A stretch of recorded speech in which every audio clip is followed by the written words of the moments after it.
বাপ মায়ের সাথে সদাচরণ কিভাবে? ফালা তাকুল্লাহুমা উফিন, এটা চলবে না, তখন সদাচরণ। 2 ফালা তানহারহুমা, বাজার যেতে নিষেধ করলাম তবুও গেল, ধমক, চলবে না, তখন সদাচরণ। 3 আকুল্লাহুমা কওলান কারীমা, নরম করে কথা, আব্বা বাজার যাব, তখন সদাচরণ বাপের সাথে মায়ের সাথে।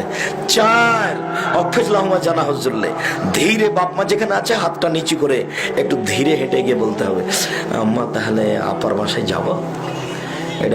এটা সদাচরণ বাপ মায়ের সাথে, ওটা আল্লাহ বলেছেন।